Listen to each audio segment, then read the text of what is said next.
de Destreza.com. Soy psicóloga del deporte y en este canal comparto mis opiniones, conocimientos y experiencias sobre temas relacionados a la psicología del deporte principalmente. Anteriormente ya hemos hablado sobre qué es la psicología del deporte y las áreas en las que se desempeña un psicólogo del deporte. Si no has visto ese video, te dejo aquí el enlace para que puedas verlo y tener el contexto a partir del cual vamos a estar desarrollando este video. Ahí mencionaba que el psicólogo del deporte se desempeña principalmente en tres áreas, que son la intervención, la docencia y la investigación. Sin embargo, si lo desglosamos un poco más, podríamos decir que el psicólogo del deporte se desenvuelve en los siguientes ámbitos: evaluación y diagnóstico, planificación y asesoramiento, intervención, educación y/o formación e investigación. En este video te estaré platicando cómo es el trabajo real del psicólogo del deporte con relación a los tres primeros puntos: evaluación y diagnóstico, planificación y asesoramiento e intervención, los cuales yo los agruparía como parte de la intervención. Es importante aclarar que me voy a estar refiriendo a la intervención exclusivamente con los deportistas, es decir, que voy a excluir el asesoramiento a entrenadores, a padres de familia, directivos, etc. Cuando hablamos de un proceso de intervención, generalmente nos referimos a cuando un atleta, su entrenador o sus padres se ponen en contacto con nosotros para incorporar un programa psicológico deportivo, para lo cual nosotros como psicólogos del deporte podemos seguir el proceso de los tres puntos. Primero, la parte de la evaluación y el diagnóstico, posteriormente la parte de la planificación y el asesoramiento y por último la parte de la intervención. Para la primera parte, que es la evaluación y el diagnóstico, hay muchas maneras de realizarlo, dependiendo no solo del estilo del psicólogo, sino del perfil del atleta con el que vamos a trabajar. Es decir, que se deben considerar variables como la edad del atleta, el nivel educativo, los objetivos que se estén buscando, el nivel deportivo, etc. Por ejemplo, no es lo mismo hacer una evaluación para un deportista olímpico de 18 años que para un deportista infantil de 10 años. O no es lo mismo hacer una evaluación a un deportista de un nivel educativo alto a uno de un nivel educativo bajo. Pero de manera general, se puede iniciar con una entrevista que es fundamental, en donde podamos conocer más sobre el deportista, su historia, su contexto y poder ir identificando puntos importantes para definir su perfil. Este tema me parece tan importante que en muchos de mis cursos se incluye como tema de estudio, ya que es una herramienta que aporta muchísimo cuando se sabe utilizarla. Posteriormente, y dependiendo de la estrategia de evaluación del psicólogo, se puede incluir la aplicación de pruebas psicométricas. Y nuevamente repito, dependiendo de los objetivos que se estén buscando. Por ejemplo, se pueden aplicar pruebas generales que nos arrojen información sobre un perfil psicodeportivo general del atleta. Estas pueden incluir evaluación de la atención, la motivación, el control del estrés, etc. O se pueden aplicar pruebas mucho más específicas que evalúen solo una variable a profundidad. Seguramente aquí te surjan dudas sobre en qué momentos sí se deben de aplicar pruebas y en cuáles no, o en qué momentos pruebas específicas o generales. Y esto lo vas entendiendo cuando ya te formas como psicólogo del deporte, pero también mucho, al menos así fue en mi caso, a través de la experiencia. Pero para que más o menos te vayas dando una idea, te platico cómo es que lo hago yo. Yo sí hago una entrevista con el atleta. En el caso de deportistas menores de edad, primero empiezo con una entrevista con los padres de familia, pero me voy a centrar en deportistas mayores de edad. Entonces, inicio con una entrevista completa y a partir de esta entrevista yo ya tengo que tener un perfil bastante completo del deportista. Antecedentes familiares, escolares o laborales, de salud y por supuesto deportivos y psicológicos. En la parte deportiva, fortalezas, debilidades, objetivos, percepciones, etc. Si yo en esta entrevista obtengo toda la información que considero necesaria para poder diseñar un plan de trabajo, no hago evaluaciones psicométricas porque ya no es necesario. Aplico pruebas psicométricas cuando requiero confirmar o profundizar o contrastar alguna información que surja a través de la entrevista. Aplico pruebas psicométricas cuando el deportista quiere o necesita tener datos cuantitativos o que se requiere que se haga una comparativa cuantitativa a futuro para evaluar los avances. Esto generalmente lo piden los clubes y no tanto los atletas. Al menos así ha sido en mi experiencia, que también esto ha sido parte de una evolución en mi trabajo. Es decir, en mis primeros años ejerciendo, yo siempre incluía aplicación de pruebas porque necesitaba respaldar mi trabajo a través de datos cuantitativos. Conforme fue pasando el tiempo, la gente que me contrataba lo hacía porque ya conocía mi trabajo. Por lo tanto, dejó de ser necesario tener datos cuantitativos que respaldaran mi trabajo, porque ya la gente confiaba en mi trabajo y en los beneficios que obtenían, y así es hasta la fecha. Teniendo en cuenta que aproximadamente el 90% de los atletas con los que trabajo hoy en día han llegado por recomendación y el resto generalmente por redes sociales. Esto me permite que no requiera tener que respaldar mi trabajo con datos cuantitativos, ya que mis clientes ven los procesos, ven los avances en su proceso y los datos terminan siendo irrelevantes para ellos. Ahora, aquí algo muy importante. He sabido de algunos psicólogos del deporte que por falta de experiencia o con tal de cobrar un poco más, se la pasan haciendo evaluaciones constantemente.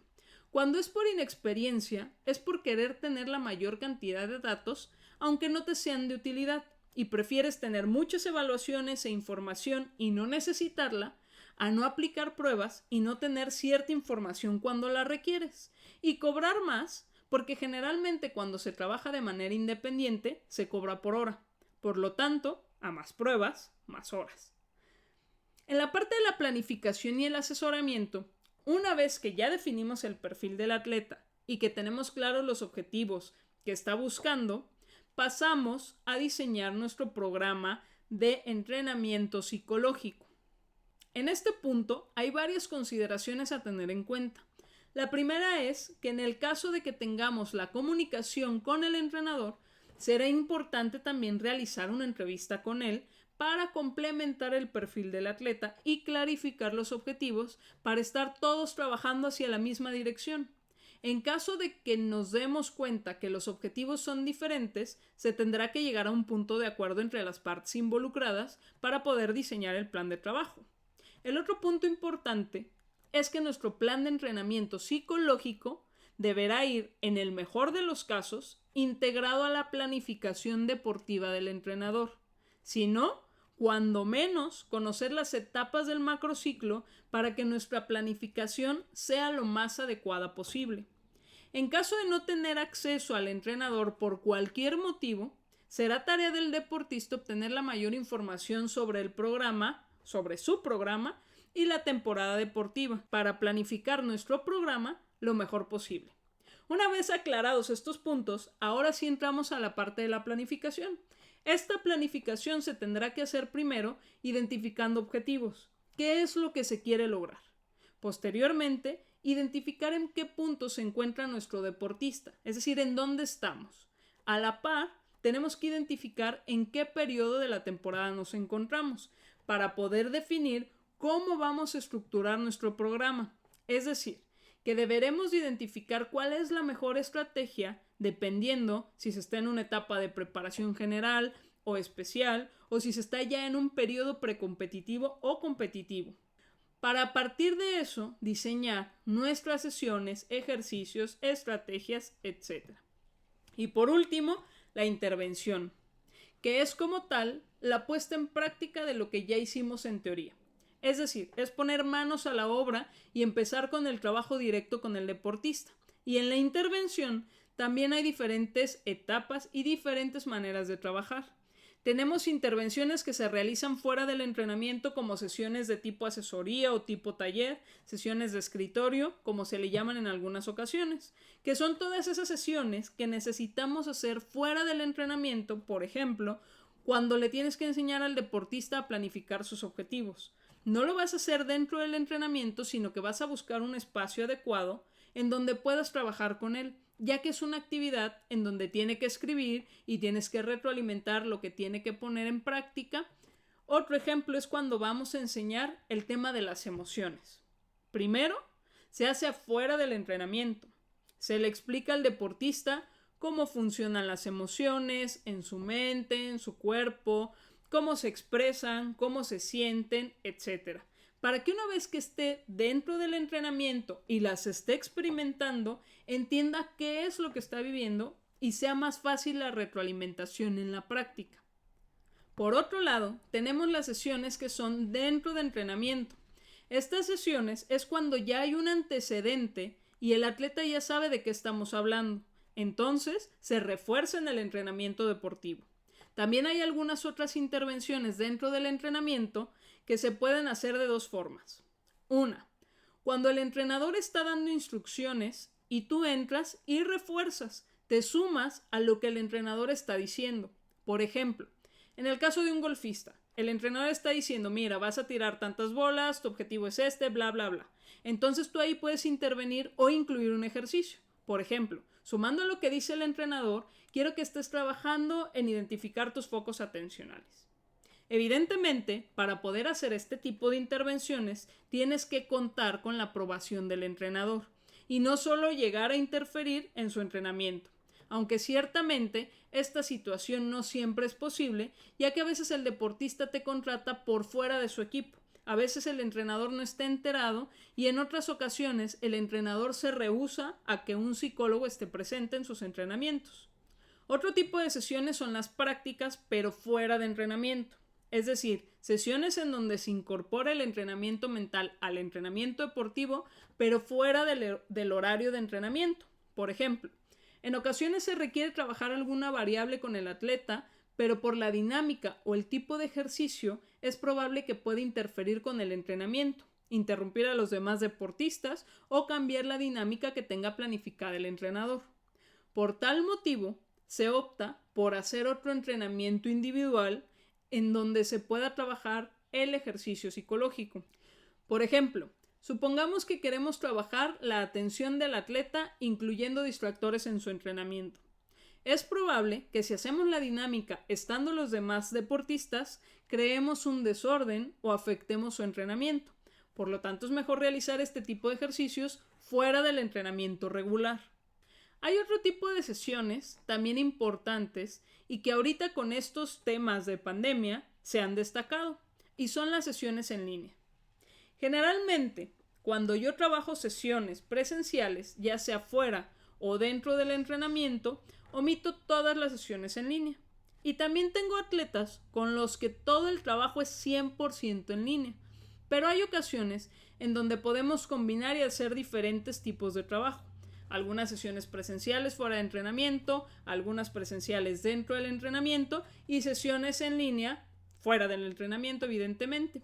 Estas sesiones trabajamos tanto teórico como práctico, pero esta sesión lo más importante es dejar trabajo al atleta para que trabaje durante su semana y tú lo revises posteriormente para que le vayas retroalimentando. Por lo tanto, es importante tener algún sistema de retroalimentación que te vaya reportando diariamente o que tenga un diario deportivo que tú puedas estar revisando cada semana, etc. De manera muy general, esta sería la manera en que trabajamos los psicólogos del deporte en cuanto a la intervención se refiere. Como ya lo mencioné, estas son solo generalidades y mi experiencia, ya que el trabajo generalmente es personalizado a cada uno de los atletas y sus circunstancias, pero todo parte de la misma base. Si te gustó este video o te fue de utilidad, dale like y compártelo con tus contactos para que también se puedan beneficiar y conocer de la psicología del deporte. Suscríbete al canal y activa la campanita para que YouTube te avise cuando subo algún nuevo video y déjame tus comentarios aquí abajo. En la caja de descripciones te dejo toda la información donde me puedes contactar, conocer mis redes sociales, así como información de cursos, servicios, etc. Gracias por ver este video y nos vemos en el próximo.